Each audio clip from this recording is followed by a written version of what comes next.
L'avantage du lift, c'est un avantage économique quand il est mutualisé et organisé. Il n'y a pas de force, il n'y a pas de charge à porter, il n'y a rien. C'est sûr que vous rentrez à la maison, vous êtes mieux.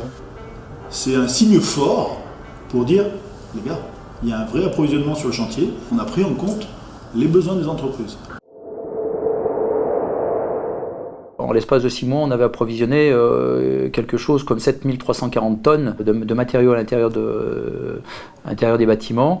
Et c'était grosso modo 50 tonnes par jour, quoi. Le lift, à partir du moment où il est monté et mis en service sur un chantier, il ne doit pas servir qu'à approvisionner des matériaux, mais aussi le matériel nécessaire pour mettre en œuvre les matériaux.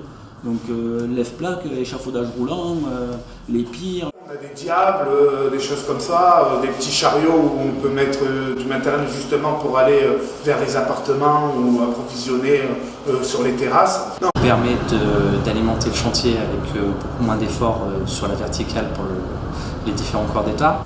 Tout le monde l'utilise, que ce soit le peintre, du maçon jusqu'au peintre. En fait, ça permet directement de mettre les brouettes de mortier ou d'agglo directement dans le monte-charge, monter à l'étage concerné et de distribuer beaucoup plus facilement les matériaux avec une économie de temps et puis surtout une économie d'effort pour notre personnel de finition. Le gros avantage des plateformes élévatrices, c'est d'avoir un point commun d'entrée dans les bâtiments à chaque niveau, un pied de bâtiment qui est relativement sobre et dénué de réserve à matériaux, ce qui permet aussi d'intégrer toutes les phases de VRD. L'exiguïté du site et le manque de place de stockage par rapport à des plateformes de livraison, le lift permettait un gain de place.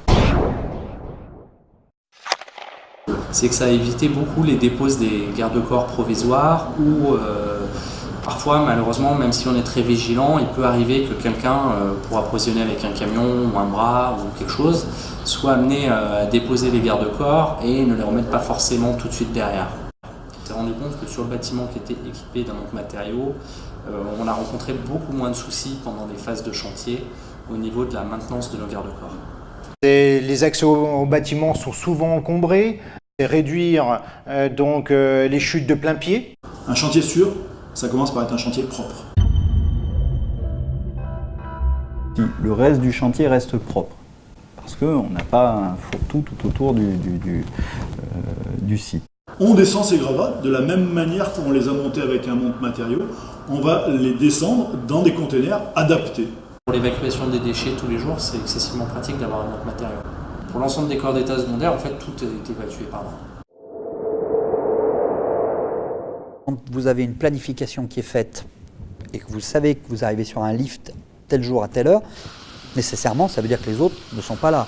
Donc vous êtes certain que votre approvisionnement va se faire dans des bonnes conditions, puis que vous allez pouvoir distribuer l'ensemble de vos livraisons. Donc il y a un réel impact économique. Le coût mensuel était de 368 €. Et quand on faisait la comparaison avec des moyens d'approvisionnement plutôt traditionnels, type grue et recettes à matériaux, on était par entreprise et avec des moyens traditionnels, on était sur une base de 1060 €. Donc grosso modo, l'écart de prix était substantiel et il y avait véritablement un gain économique pour l'entreprise. C'est évident que le lift va pouvoir apporter des gains de productivité et des gains de temps qui sont bien sûr favorables financièrement à la fois aux maîtres d'ouvrage et aux entreprises.